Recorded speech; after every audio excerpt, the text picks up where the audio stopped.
အားလုံးပဲမင်္ဂလာပါရှင်အခုစီ Blossom by May Floral Service က Florist Main ဖြစ်ပါတယ်အခု May က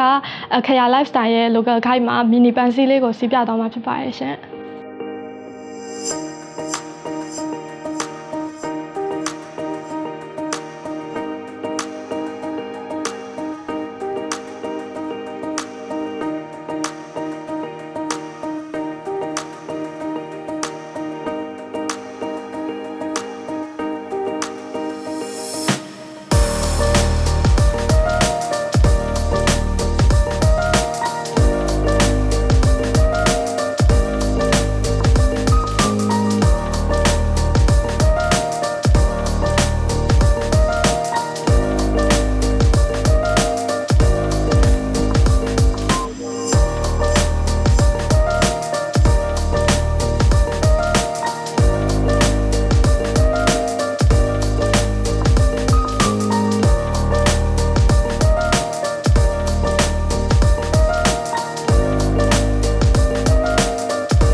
အခုလောက်ပြသွားတာလေးကတော့နေဂျာပန်းလေးကိုတုံပြီးတော့မှမီနီပန်းစီလေးစီးပေးထားတာပေါ့နော်နေဂျာပန်းကကိုယ့်ကိုပျော်စေတဲ့သူတွေကိုလက်ဆောင်ပေးလို့ကောင်းတယ်ဆိုတော့တငယ်ချင်းဖြစ်ဖြစ်ကောင်းမလေးကောင်းလေးဖြစ်ဖြစ်လက်ဆောင်ပေးလို့ကောင်းတဲ့ပန်းစီလေးပေါ့နော်အဲ့လိုဆိုင်ကနေမမှာဘဲနဲ့ကိုယ်တိုင်အလွယ်တကူလေးစီးပေးချင်တယ်ဆိုလို့ရှိရင်ဒီလိုနီလေးကိုတုံပြီးတော့စီးပေးလို့ရပါတယ်local guide program ကနေပြီးတော့နောက်ထပ်ဘယ်လိုဗီဒီယိုမျိုးတွေတင်ဆက်ပေးသွားမလဲဆိုတော့ကိုယ်ဆက်လက်ဆောင်ကြည့်ပေးကြပါအောင်နော်ကြည့်ရှုပေးကြလို့အားလုံးကျေးဇူးတင်ပါတယ်